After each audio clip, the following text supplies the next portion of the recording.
ali, mas acho que vai muito de encontro com aquilo que você estava falando exatamente, né? Ele já veio ali apresentando os bons resultados, ali num tom de despedida, mas mostrando assim, estou, no meu ver, né? Estou saindo, mas deixei um bom trabalho feito. Eu entendi mais ou menos nessa linha de raciocínio aí. O que você destaca dessa fala aí do presidente da Petrobras? Exatamente, Paula. Antes de entrar ao vivo, eu também estava assistindo ali, né, a fala dele. A fala é um resumo exatamente da carta que eu mencionei, né, que está na capa ali, na página 3 do release de resultados. É uma carta de 5 páginas ali, e que traz toda a evolução ao longo desse mandato. Ele agradece muito o esforço de todos os funcionários, a ajuda do Conselho de Administração também. Lembra que hoje a Petrobras é a maior pagadora de tributos no Brasil.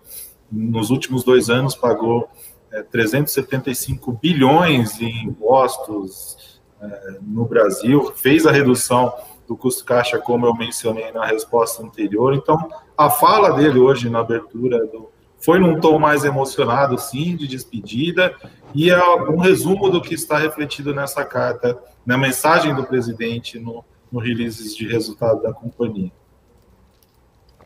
Doutor, e o Banco do Brasil? Eu vi que você, até no teu Twitter, eu vi um gráfico ali que você postou no seu Twitter que mostra um desconto em relação aos pares privados, que chega a 42%. Existe uma relação entre esse desconto e os acontecimentos dos últimos dias nas estatais? Qual que é a sua opinião em relação ao Banco do Brasil, Daltoso? Muito bom, Paula. Com relação a esse gráfico, né, o que a gente mede ali, eu calculo, né, o preço sobre lucro, utilizando o lucro estimado para os próximos 12 meses, e divido ali pela média dos pares privados, ali, Bradesco, Itaú e Santander. E o Banco do Brasil, na última década, né, esse gráfico, quem quiser ver o gráfico que a Paula está mencionando, está lá no meu Twitter, @Daltoso, e mostra exatamente o desconto que o mercado dá para o Banco do Brasil frente aos pares privados. Então, na última década, esse desconto gira em torno de 30%, 29% para ser mais preciso, e em ciclos, né, e é notável no gráfico, em ciclos de maior ou menor ingerência política no banco, esse desconto aumenta ou diminui.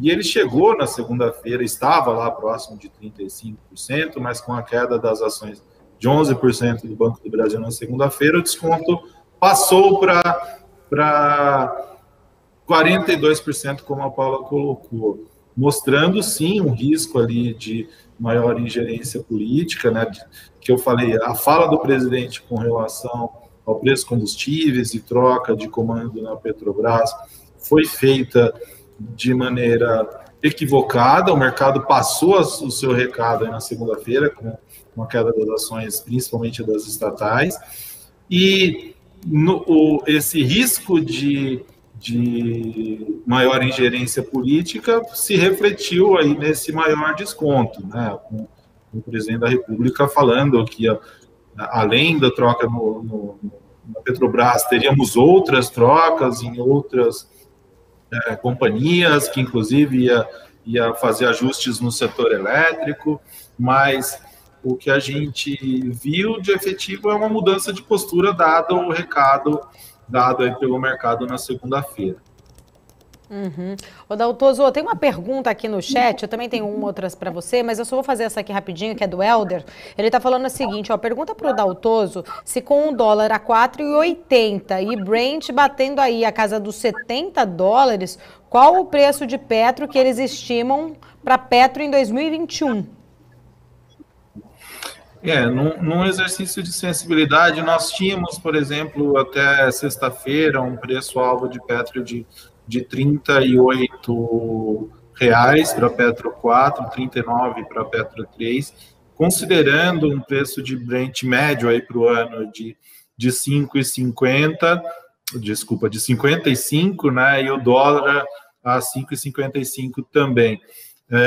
Então, considerando esse cenário, nosso preço-alvo era de R$ 38, e aí vai muito da análise de sensibilidade, né? Com um dólar mais baixo, E nem isso, né? A questão em si agora, a nossa dúvida é com relação à manutenção da paridade da política de preço, né, de paridade com o mercado internacional. Caso mantida, e tem que ser mantida, obviamente, ou então redefinida, né, mas não subsidiada, como foi feito em governos anteriores. A gente sabe qual é o final da história, por exemplo, de subsidiar preço de combustível, ou então querer mexer, reduzir a conta de luz aí por decreto. A gente já viu isso no governo anterior, no governo Dilma, e não sabemos o final da história, né? Não é esse o caminho.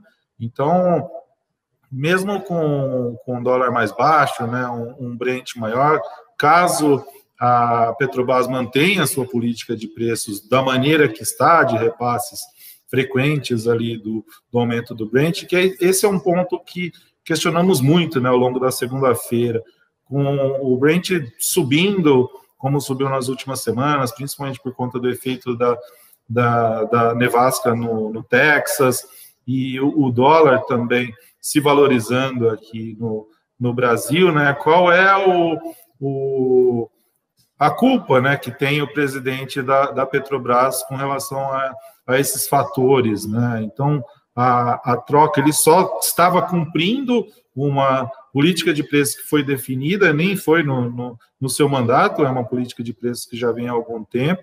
Então, a maneira com que foi feita o anúncio de substituição do CEO que preocupou o mercado, né? Mas numa análise de sensibilidade, respondendo a pergunta, considerando 4,80 e quanto que era o Brent a 70, né? Como ele pergunta, não muda muito desses 35, 38 reais o preço da ação, né? Mas isso, obviamente, a política de preços da Petrobras teria que ser mantida. Ô, doutor Zoe, como que está a visão de vocês